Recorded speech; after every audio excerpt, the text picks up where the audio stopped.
अस्सलाम वालेकुम and welcome to lecture 18। तो ये हमारा लेक्चर 17 के बाद जिसमें हमने अपना हाई फिडेलिटी डिज़ाइन बनाना देखा था। अब हम इस लेक्चर में इस हाई फिडेलिटी डिज़ाइन जो हमने यहाँ पे तैयार किया था, हम उससे एक वर्किंग प्रोटोटाइप बनाएंगे। हम इसमें कुछ लिंक्स लगाएंगे और उसको एक ऐसा चलता फिरता कुछ हम बनाएंगे जिसको कि हम प्रोटोटाइप बोलते हैं। तो चलिए पहले तो हम बात करते हैं हाई फिडेलिटी के, जो आपने लास्ट लेक्चर में देखा था। तो आपको ये याद अगर होगा तो हमने हाई फिडेलिटी डिज़ाइन अपना शुरू किया था फर्स्ट स्क्रीन से, फिर हमने दूसरी स्क्रीन्स मैंने आपके लिए बना दी थी। बट जैसे ही मैं ये बना रहा था, डिज़ाइन करते वक्त मुझे कुछ फीडबैक मिला।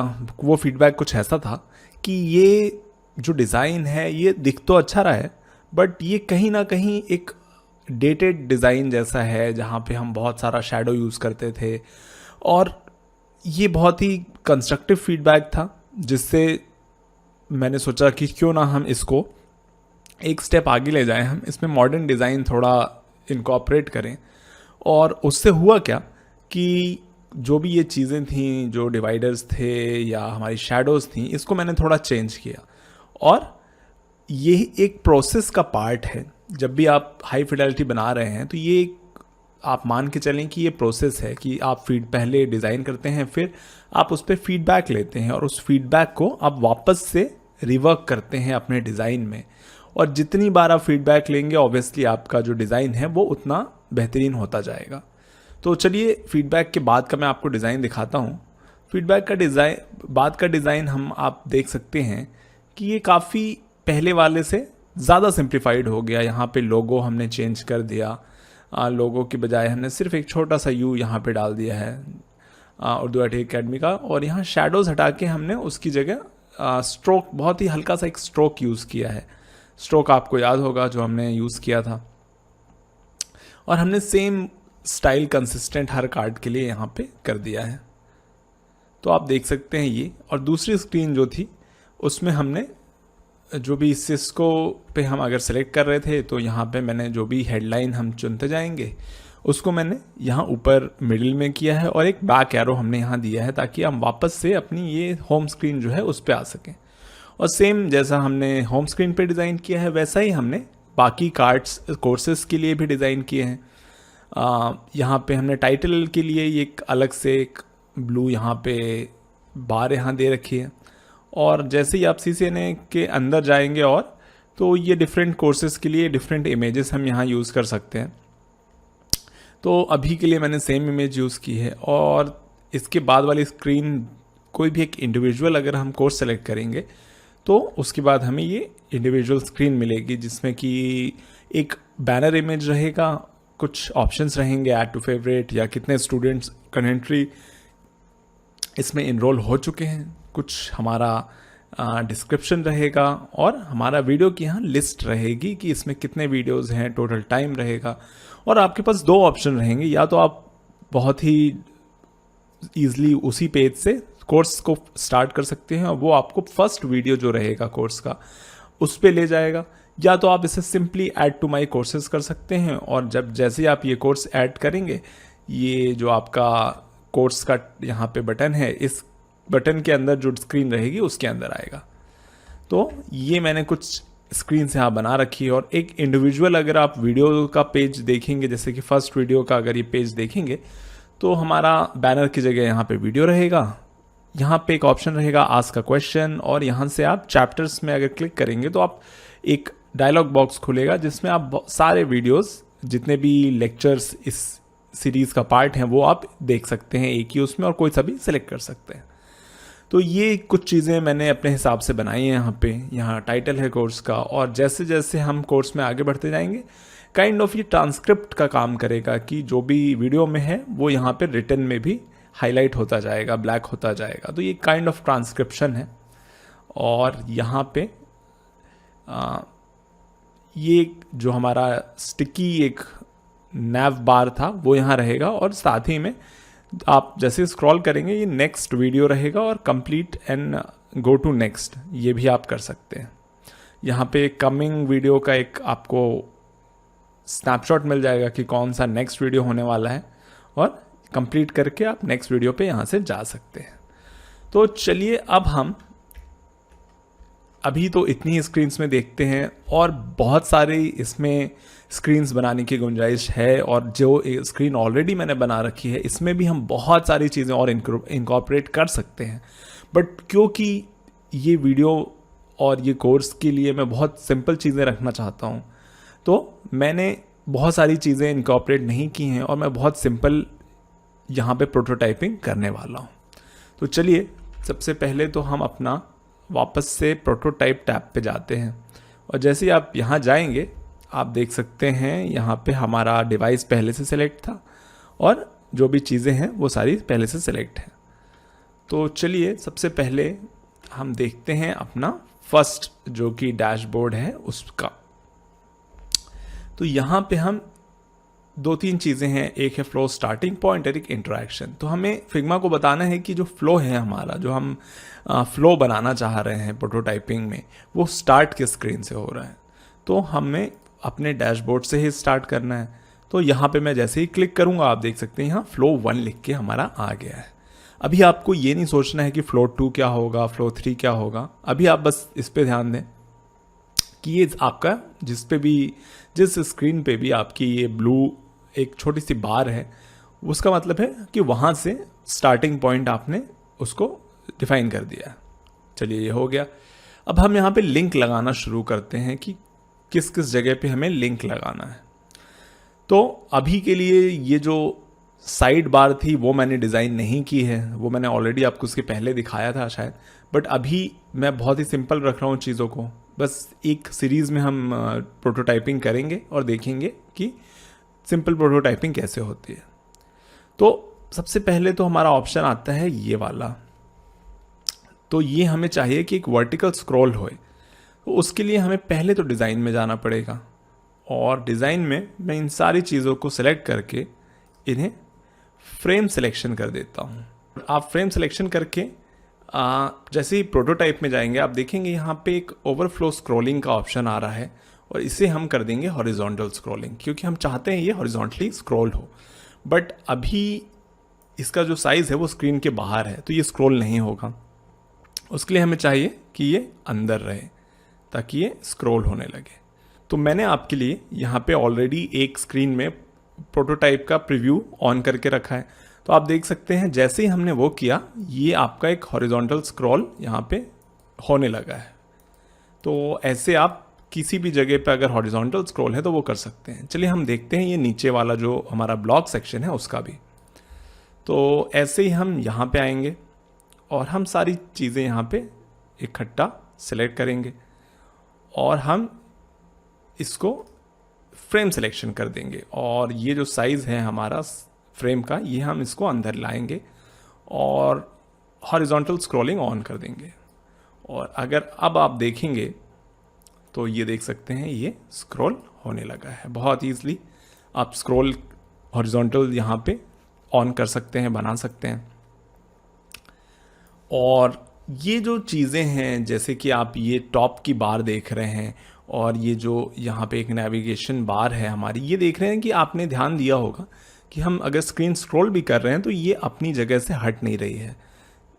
तो इसको करने का तरीका मैंने लास्ट लेक्चर में भी शायद आपको बताया था कि आप डिज़ाइन टैब में जब रहें तो ये चीज़ें सेलेक्ट करें, और जैसे ही आप इस ऑप्शन पे क्लिक करेंगे फिक्स पोजीशन व्हेन स्क्रॉलिंग, तो ये यहाँ पे लॉक हो जाएगा।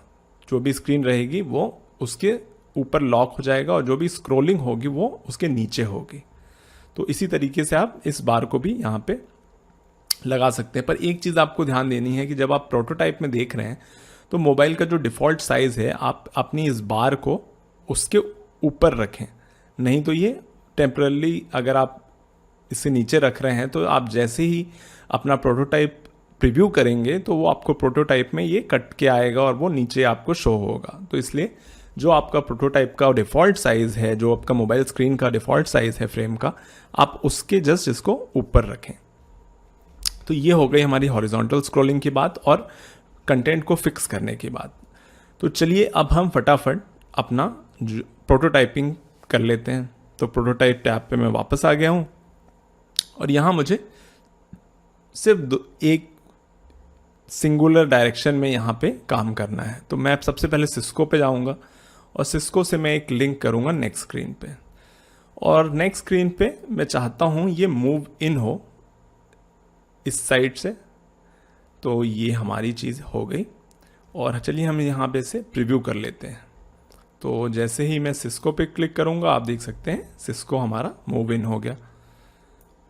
सेम ऐसे ही मैं सिस्को वाली स्क्रीन पे जाऊँगा और ये जो एरो है बैक एरो, इससे मैं एक लिंक लगाऊंगा अपनी बैक स्क्रीन पे और इसे मैं मूव आउट कर दूंगा। और मूव आउट करने के लिए ऑप्शन जो रहेगा, मैं ये एरो वापस पीछे कर दूंगा।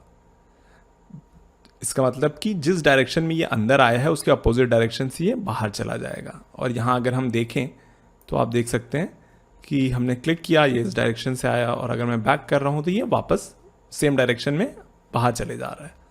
तो आपको ऐसे ही बाकी स्क्रीन्स को भी यहाँ पे बहुत ही सिंपल तरीके से एक दूसरे से लिंक करना है। तो सेम ऐसे ही मैंने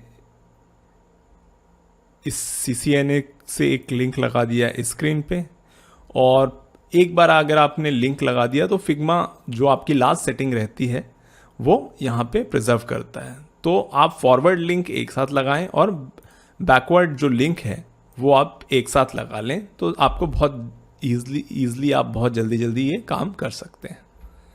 सेम ऐसा ही हम इससे लगाएंगे नेक्स्ट वाले पे लिंक, और स्टार्ट कोर्स से हम इस पे नेक्स्ट लिंक लगा देंगे। तो ये हो गया हमारा फॉरवर्ड लिंक जो कि आपने लगाया। और आप देख सकते हैं यहाँ पे हमने यहाँ शायद कुछ गलती की है और इस पर हमें ऑन ड्रैग लिख के आ रहा है, जबकि ये होना चाहिए ऑन टैप। तो ये क्यों नहीं हो रहा है? उसके लिए हमें यहाँ पे कुछ तो देखना पड़ेगा कि आखिर यहाँ पे हुआ क्या। यहाँ पे दो अलग अलग आप देख रहे हैं अगर कि इस लिंक पे दो यहाँ इंटरैक्शन हो गए हैं। तो मैं आपको पहला जो इंटरैक्शन है वो हटाना है यहाँ से, और ये दूसरा भी हम हटा देते हैं ताकि फ्रेश हमारे पास यहाँ पे आप काम कर सकें। और टैप करेंगे तो ये आपका वापस से सही लिंक यहाँ पे लग जाएगा। तो चलिए हमने फॉरवर्ड लिंक तो सारे लगा दिए, अब हम जो बैक एरो वाले लिंक हैं हम वो लगा लेते हैं। तो सेम उसी तरीके से मैं ये बैक एरो का लिंक यहाँ लगा दूंगा, इसे मैं मूव आउट कर दूंगा, और सेम इसके लिए भी मैं वैसा ही कर दूंगा। तो चलिए अब हम देखते हैं अपना प्रोटोटाइप, यहाँ पे हमारा प्रोटोटाइप कैसा लग रहा है। तो मैंने इसे सिस्को पे क्लिक किया तो आप देख सकते हैं सिस्को के कोर्सेस आ गए यहाँ पे। CCNA पे क्लिक किया तो CCNA के कोर्सेस जो भी हमारे पास हैं उसका पेज आ गया।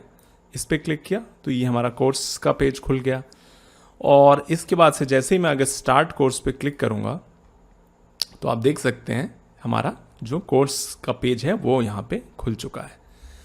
अब मैं चाहता हूँ कि यहाँ तक तो आ गए हम, अब मैं चाहता हूँ कि ये जो हमारा यहाँ पे लोगो है उर्दू IT अकेडमी का, इस पे क्लिक करने पे हम हमेशा इस डैशबोर्ड या हमारा होम स्क्रीन है उस पे हम चले जाएं।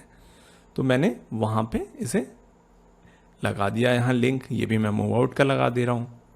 और अगर हम यहाँ क्लिक करते हैं तो आप देख सकते हैं आप वापस से अपने डैशबोर्ड पे आ चुके हैं। तो ये सिंपल सी कहानी थी हमारी प्रोटोटाइपिंग कैसे करते हैं। कोई बहुत बड़ी चीज़ नहीं है, आपको बस लॉजिकली चीज़ों को लिंक करना है। और प्रोटोटाइप के अंदर भी बहुत सारी छोटे छोटे और ऑप्शंस हैं जिनसे आप चीज़ों को एनिमेट कर सकते हैं या कुछ आप अलग अलग इफ़ेक्ट दे सकते हैं।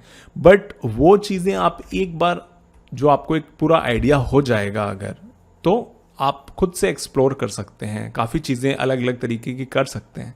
बट अभी आपको मैंने बस सिंपल सा एक प्रोटोटाइपिंग दिखाई कि हम आखिरकार एक रियल जो हम प्रोटोटाइप बनाते हैं उसमें हम चीज़ों को लिंक कैसे करते हैं, या बेसिकली हम एक वर्किंग प्रोटोटाइप कैसे बनाते हैं। और वो बहुत सिंपल है। हम सिंपली दो स्क्रीन्स के बीच में लिंक लगाते हैं कि हम एक चीज़ क्लिक करेंगे तो दूसरी स्क्रीन उस हिसाब से या तो स्क्रॉल होके अंदर आएगी या मूव होके अंदर आएगी, और जैसे ही हम बैक करेंगे तो वो बाकी वो स्क्रीन कैसे हटेगी और दूसरी स्क्रीन कैसे शो करने लगेगी। तो ये सिंपल तरीका है, बहुत ही सिंपल तरीका है, और ये ही बेसिक है प्रोटोटाइपिंग का। आप चाहें तो और भी ऑप्शन यहाँ पे एक्सप्लोर कर सकते हैं, बहुत सारे और ऑप्शन हैं, और बट अभी के लिए आई गेस आपका ये जो प्रोटोटाइपिंग का बेसिक है ये जानना ज़रूरी है। और आप जैसे जैसे प्रैक्टिस करते जाएंगे आप खुद ब खुद बहुत सारी नई चीज़ें उसमें सीखते जाएंगे। और जैसे ही आप सारे लिंक लगा लें, आप ये जो एक प्ले बटन यहाँ दिख रही है प्रेजेंट की, इस पर जैसे ही आप क्लिक करेंगे तो एक नए टैब में आपका इस तरीके से फिग्मा का प्रोटोटाइप यहाँ पे ओपन हो जाएगा। और जैसे आप देख सकते हैं अभी तो ये पूरे स्क्रीन में आ रहा है। अगर आप इसका जूम लेवल चेंज करना चाहते हैं तो Z दबाएं, Z फॉर जूम, और जैसे जैसे आप दबाते जाएंगे 2-3 बार प्रेस करेंगे तो ये इसका जूम परसेंटेज चेंज होता जाएगा। तो ये थी बेसिकली सिंपल सी बात कि हम फिग्मा में प्रोटोटाइपिंग कैसे करेंगे। आपने देख लिया कि हम चाहें तो बैक लिंक लगा सकते हैं, फॉरवर्ड लिंक लगा सकते हैं। तो आई गेस बहुत ही सिंपल सा और शॉर्ट सा वीडियो था। आई गेस आपको मज़ा भी आया होगा और आपको एक ब्रॉड आइडिया लग गया होगा कि हम प्रोटोटाइपिंग कैसे करते हैं। और आपका जो मेन काम था, जो भी मेन चीज़ें थी, वो आपने हाई फिडेलिटी डिज़ाइन में कंप्लीट कर चुके थे, और आपको बेसिकली जस्ट उन्हीं स्क्रीन्स को लिंक करना था एक लॉजिकल ऑर्डर में, और वही हमने यहाँ पे किया।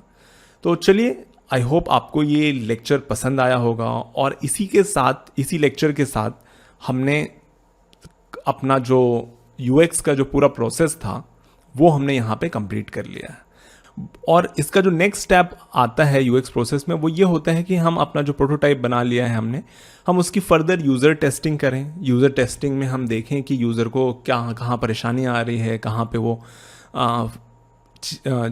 जो टास्क है वो एकम्प्लिश नहीं कर पा रहा है, और वहाँ पे उन पेन पॉइंट्स को हम फिर से रीइटरेट करके सॉल्व करें। हम फिर से अपने डिज़ाइन में चेंजेस करें, जो यूज़र टेस्टिंग में जो रिज़ल्ट आए हैं उसको लेके, और फर्दर डिज़ाइन को रिफ़ाइन करें, फिर प्रोटोटाइपिंग करें, फिर यूज़र टेस्टिंग करें। तो ये काइंड ऑफ साइकिल है जो चलता जाता है, और फर्दर ये रिफ़ाइनमेंट हमेशा चलता रहता है। तो ये जो ओवरऑल जो प्रोसेस था वो आपने देख लिया। अब नेक्स्ट लेक्चर में जो हम देखने वाले हैं, मैं आपको दिखाने वाला हूँ कि इसी प्रोजेक्ट का आप अपने पोर्टफोलियो में एडिशन कैसे कर सकते हैं, और क्या क्या चीज़ें ज़रूरी होती हैं पोर्टफोलियो में शो करने के लिए, ये हम देखेंगे नेक्स्ट लेक्चर में। तो चलिए, अभी के लिए अल्लाह हाफिज़।